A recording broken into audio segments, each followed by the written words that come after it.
आज हम स्टडी करेंगे skin, the organ of touch के बारे में। स्किन यानी कि जो हमारी जिल्द है वो भी एक सेंस ऑर्गन है जिसके ज़रिए से हम चीज़ों को छू सकते हैं। सेंस ऑर्गन की बात करें तो यहाँ पर हम अपने सामने इस तस्वीर में सेंस ऑर्गन देख रहे हैं और साथ में हम देख रहे हैं कि उनका क्या काम है। जैसे कि जो हमारा नोज़ है उसके ज़रिए से हम स्मेल कर सकते हैं, चीज़ों को सूंघ सकते हैं। जो कान है उसके ज़रिए से आवाज़ को सुन सकते हैं, नाक के ज़रिए सूंघ सकते हैं, ज़ुबान के ज़रिए टेस्ट कर सकते हैं, चीज़ों को चख सकते हैं। आइज जो है, आंखें, वो भी एक सेंस ऑर्गन है, उसके ज़रिए हम देख सकते हैं। और जो हमारी जिल्द है, जैसे कि हमारे हाथ हैं, उसके ऊपर भी क्या है, स्किन मौजूद है, तो उसके ज़रिए से हम टच कर सकते हैं यानी कि चीज़ों को छू सकते हैं। और टच करने से हमें पता चलता है कि कोई चीज़ जो है वो सॉफ्ट है, नरम है, सख्त है, सर्द है, गर्म है, उसकी सतह कैसी है। जैसे कि अगर हम बात करें रफ सरफेसेस की, यानी कि ऐसी सरफेस जो कि हमवार नहीं होती, स्मूथ नहीं होती। जैसे कि यहाँ पर हम देख रहे हैं कि अगर दरख्त की जो बार्क है, जो दरख्त की जो छाल है, जो दरख्त के बाहर छिलका होता है, जब हम उसको छूते हैं तो हमें पता चलता है कि वो रफ है। इसी तरह से हमने अपने आसपास बहुत से पौधे देखे हैं। उनमें से अगर हम एक पौधे की बात कर लें तो यहाँ पर हम देख रहे हैं ये जो पौधा है, इस पौधे के बाहर हमें इस तरह के, गौर से देखें तो ऐसे नजर आ रहे हैं जैसे कांटे कांटे से निकले हुए हों। तो इस तरह के पौधे को जब हम हाथ लगाते हैं, छूते हैं, तो हमें पता चलता है कि ये क्या है, ये रफ है। इसी तरह से अब अगर हम स्मूथ सरफेस की बात करें, यानी कि वो सरफेस जो कि मुलायम होती है, स्मूथ होती है, तो जैसे कि आपने अपने आसपास बहुत सारे बलून्स, बहुत सारे गुब्बारे देखे होंगे। यहाँ पर भी आप देख रहे हैं, जब गुब्बारे को हम छूते हैं तो हमें पता लगता है कि ये बहुत ही स्मूथ है, यानी कि बहुत ही मुलायम है। इसी तरह से हम देखते हैं कि कुछ जगह जो होती हैं, जैसे कि इस तस्वीर में हम देख रहे हैं कि ये वाली जो दीवार है वो बहुत ही मुलायम सी है, उसके ऊपर कोई उतार चढ़ाव से नहीं है, यानी कि रफ नहीं है।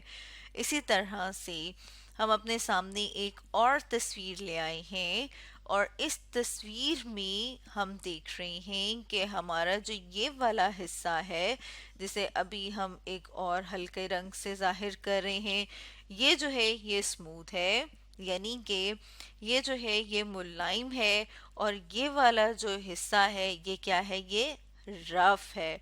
तो हम ऐसे करते हैं कि ये वाला जो हिस्सा है इधर हम लिखते हैं एस, यानी कि स्मूथ, और इधर जो है वो हम बता रहे हैं कि ये जो सरफेस है, ये जो सतह है, ये रफ है।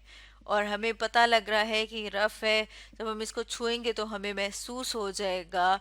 और छूते हम किसे, अपने हाथों से, अपनी जिल्द जो स्किन है उससे, तो हमें पता लग जाएगा कि इसमें उतार चढ़ाव से हैं। तो ये जो सरफेस है ये रफ सरफेस है। हमने बात की थी कि जो चीज़ें अगर सॉफ्ट हों, नरम हों, तो वो भी हमें छूने से पता लग जाती हैं। तो जैसे कि अगर हम टॉवल यानी कि तौलिए को जब छूते हैं तो हमें महसूस होता है कि ये क्या है, ये सॉफ्ट है, यानी कि नरम है। इसी तरह से आपने देखा होगा कि आपके पास जो है बहुत सारे ऐसे टॉयज, ऐसे खिलौने होते हैं, जैसे कि यहाँ पर हम अपने सामने इस तस्वीर में देख रहे हैं। इन्हें स्टफ टॉयज कहा जाता है।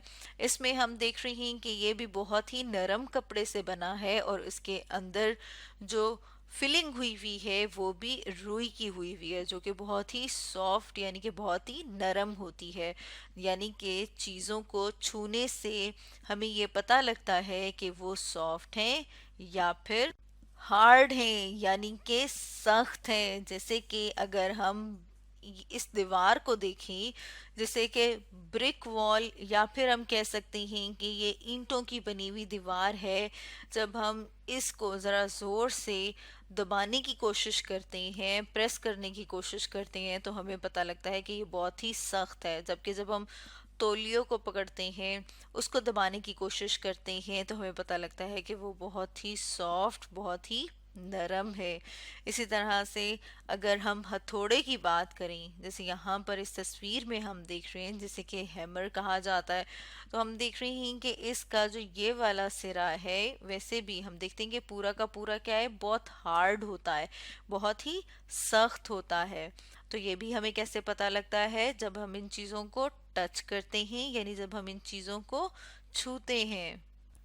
अब अगर हम कोल्ड की बात करें, यानी कि सर्द, और फिर इसी तरह से हम देखते हैं कुछ चीज़ें गर्म महसूस होती हैं। तो कोल्ड, जब हमें सर्द महसूस होती है कोई चीज़, तो हमें पता लगता है कि वो क्या है, वो कोल्ड है। जैसे कि आप कोई मशरूब पी रहे हैं, आप पानी पी रहे हैं, और उस पानी में क्या मौजूद है, उसमें अगर बर्फ़ डली हुई है, तो जब आप उसको छुएंगे, जब आप उसको हाथ लगाएंगे, तो फ़ौरन से आपको महसूस हो जाएगा कि वो बहुत ही कोल्ड है, यानी कि बहुत ही ठंडी है। इसी तरह से इस तस्वीर में हम अपने सामने कोल्ड वेदर, यानी कि सर्द मौसम देख रहे हैं। हम देख रहे हैं कि इस जगह पर बहुत ज़्यादा स्नोफॉल, बहुत ज़्यादा बर्फ़बारी हुई हुई है। तो इस वजह से ये हमें बहुत ही कोल्ड, यानी कि बहुत ही सर्द महसूस होगा। और इसी तरह क्या होता है, हम जो है वो गर्म चीज़ें भी महसूस कर सकते हैं, जिन्हें कि वार्म कहा जाता है। जैसे कि हमने बात की थी कि जब बाहर बर्फबारी हो रही हो या बाहर मौसम बहुत सर्द हो, तो हम क्या करते हैं, हम गरम कपड़े पहनते हैं। जैसे यहाँ पर हम देख रहे हैं कि टोपी भी है, हाथों के ऊपर ग्लव्स पहने हुए हैं, मोटी जैकेट जो है वो पहनी हुई है। तो इन चीज़ों से हमें वार्मथ मिलती है, यानी कि गर्माइश मिलती है। इसी तरह से हम अपने सामने इस तस्वीर में देख रहे हैं कि अगर सर्दी है और हम आग जला के उसके करीब बैठें, तो उससे भी हमें गर्माइश मिलती है। वार्म जो है वो तब होता है जब नॉर्मल से थोड़ा सा ज़्यादा टेम्परेचर या दर्जा हरारत हो जाए, तो उसे वार्म कहा जाता है। लेकिन अगर बहुत ज़्यादा गर्म हो जाए टेम्परेचर या दर्जा हरारत, तो फिर हम उसे वार्म नहीं, बल्कि फिर हम कहते हैं हॉट। जैसे कि अगर आग लगी हुई हो और अगर हम आग को छूना चाहें, आग को टच करना चाहें, तो वो बहुत ही ज़्यादा गर्म होती है, हम उसे टच नहीं कर पाते। इसी तरह से अगर हम बात करें कि चूल्हे के ऊपर हमने कोई चीज़ रखी है, जैसे कि इस तस्वीर में हम देख रहे हैं कि अगर हम वाटर बॉईल कर रहे हो, यानी कि पानी उबाल रहे हो, तो उबलते हुए पानी को अगर हम टच करना चाहें, यानी कि उसे छूना चाहें, तो वो क्या हमें महसूस होगा, वो बहुत ज़्यादा गर्म होगा। तो हॉट कहा जाता है जब बहुत ज़्यादा गर्म होता है, और वार्म कहा जाता है जब गर्म तो होता है, लेकिन थोड़ा जो नॉर्मल दर्जा हरारत है, जब उससे थोड़ा सा ज़्यादा गर्म होता है, तो उसे वार्म कहा जाता है। और ये सब चीज़ें हम महसूस कर पाते हैं अपनी स्किन, यानी कि अपनी जल्द की वजह से, जो कि ऑर्गन ऑफ टच है। तो स्टूडेंट्स, आज हमने स्टडी किया स्किन, ऑर्गन ऑफ टच के बारे में।